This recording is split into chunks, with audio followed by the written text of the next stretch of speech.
আসসালামু আলাইকুম। আশা করছি সবাই ভালো আছেন। পড়ছি রবার্ট কিওসাকি স্যারের লেখা বিজনেস স্কুল এই বইটি, দ্বিতীয় পাঠ। থমাস এডিসন কেন ধনী এবং বিখ্যাত হয়েছিলেন? আজ তুমি স্কুলে কি শিখলে? রিচ ড্যাড জানতে চাইলেন। মুহূর্তখানিক চিন্তা করে শেষে আমি জবাবে বললাম, আমরা থমাস এডিসনের জীবনী পড়েছি। তার জীবনী জানা খুবই গুরুত্বপূর্ণ। রিচ ড্যাড বললেন, তোমরা কি জেনেছো কিভাবে তিনি ধনী এবং বিখ্যাত হতে পেরেছিলেন? না, আমি জবাবে বললাম, আমরা শুধু আলোচনা করেছি তার লাইট বাল্বের মতো আবিষ্কার নিয়ে। রিচ ড্যাড হেসে বললেন, ওয়েল, আমি তোমার শিক্ষকদের সঙ্গে একমত নই, কারণ থমাস এডিসন লাইট বাল্ব আবিষ্কার করেননি, তিনি তাকে পূর্ণতা দিয়েছিলেন। রিচ ড্যাড ব্যাখ্যা করে বললেন, থমাস এডিসন তার হিরোদের একজন এবং তিনি তার জীবনে পড়াশোনা করেছেন। তবে কেন তাকে এটা আবিষ্কারের কৃতিত্ব দেওয়া হয়? আমি জানতে চাইলাম। তার আবিষ্কারের আগে আরও লাইট বাল্ব ছিল, কিন্তু সেগুলো ব্যবহার উপযোগী ছিল না। আগের বাল্বগুলো অনেকক্ষণ জ্বলতো না। এছাড়া অন্য আবিষ্কারকরা বলতে পারেননি এর বাণিজ্যিক ভ্যালু কিভাবে আনা যায়।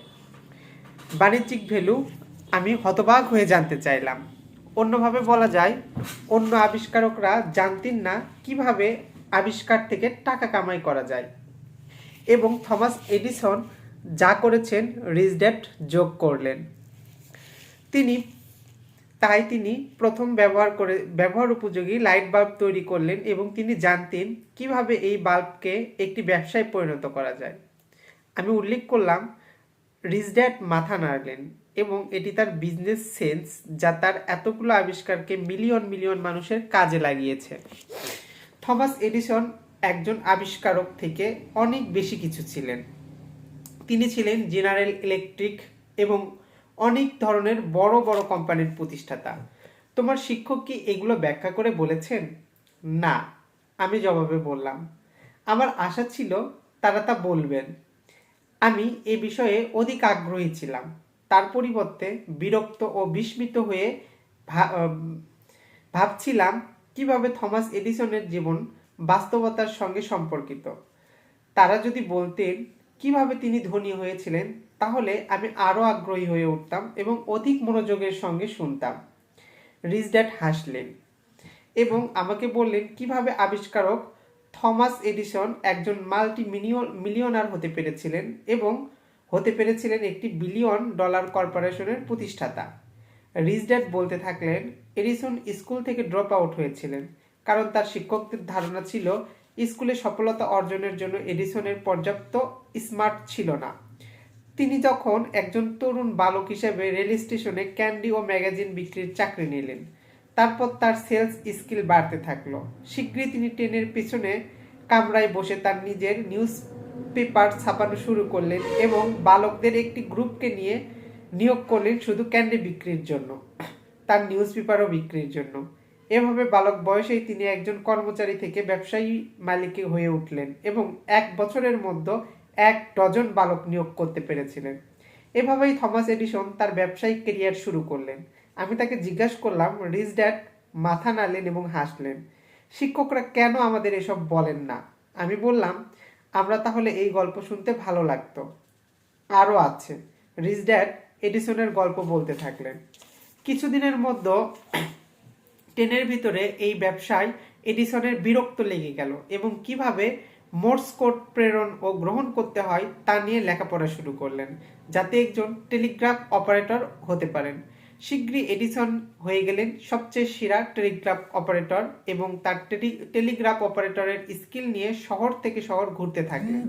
এটি ছিল তার একজন তরুণ উদ্যোক্তা এবং একজন টেলিগ্রাফ অপারেটর হিসেবে শিক্ষা, যা তাকে একজন ব্যবসায়ী এবং একজন লাইট বাল্বের আবিষ্কারক হিসেবে বিশেষ সুবিধাজনক অবস্থায় নিয়ে গেল।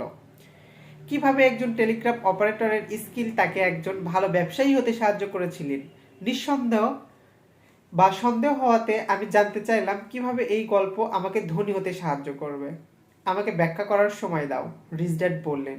তুমি দেখেছ, থমাস এডিসন একজন আবিষ্কারক থেকেও বেশি ছিলেন। একজন তরুণ বালক হয়েও তিনি ব্যবসায়ের মালিক হতে পেরেছিলেন। এজন্য তিনি এত ধনী ও বিখ্যাত হয়েছিলেন। স্কুলে যাওয়ার বদলে তিনি ব্যবসায়িক দক্ষতা অর্জন করেছিলেন, যাতে বাস্তব জীবনে সফলতা অর্জন করতে পারেন। তুমি আমাকে জিজ্ঞাসা করেছিলে কেন ধনীরা আরো ধনী হয়, ঠিক না? হ্যাঁ, উত্তরে বললাম, মাথা নাড়লাম এবং কিঞ্চিত লজ্জিত হলাম রিচ ড্যাডের কথার মধ্যে কথা বলার জন্য। লাইট বাল্বের মাধ্যমে তাকে যে বিষয়টি বিখ্যাত হতে সাহায্য করেছিল, একজন ব্যবসায়ী ও একজন টেলিগ্রাফ অপারেটর হিসেবে তার কাজ, তার পূর্ব অভিজ্ঞতা। রিচ ড্যাড বললেন, একজন টেলিগ্রাফ অপারেটর হিসেবে তিনি দেখিয়েছিলেন টেলিগ্রাফের আবিষ্কারের যে জন্য বিখ্যাত হতে পেরেছিল তা ছিল একটি বিজনেস সিস্টেম, একটি লাইন, পুল, দক্ষ লোক এবং রেল স্টেশনের সিস্টেম। একজন তরুণ হিসাবে থমাস এডিসন এই সিস্টেমের শক্তি বুঝতে পেরেছিলেন। আমি লাফ দিয়ে উঠলাম। আপনি বোঝাতে চাচ্ছেন যেহেতু তিনি একজন ব্যবসায়ী ছিলেন, তিনি বুঝতে পেরেছিলেন এই সিস্টেমটি কত গুরুত্বপূর্ণ। আবিষ্কার থেকেও এই সিস্টেমটি বেশি গুরুত্বপূর্ণ।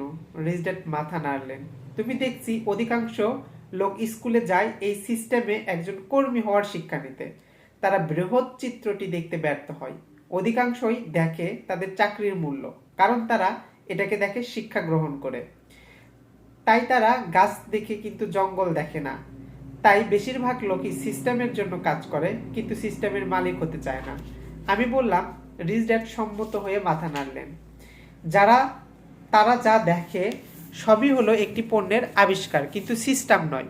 বেশিরভাগ লোকই কোনো জিনিসটি তাদের আসলে ধনী করবে সেটা দেখতে ব্যর্থ হয়। তাই এগুলো কিভাবে থমাস এডিসনের ইলেকট্রিক লাইট বাল্বের ক্ষেত্রে প্রয়োগ করা যায় আমি জিজ্ঞাসা করলাম। লাইট বাল্বকে যে জিনিসটি শক্তিশালী করেছে সেটি লাইট বাল্ব নয়, বরং তা হলো ইলেকট্রিক লাইন এবং রিলে স্টেশন, যেটি লাইট বাল্বকে শক্তি প্রদান করে। রিচ ড্যাড বললেন, যে জিনিসটি থমাস এডিসনকে ধনী এবং বিখ্যাত করেছে তা হলো তিনি বৃহৎ চিত্রটি দেখতে পেয়েছিলেন।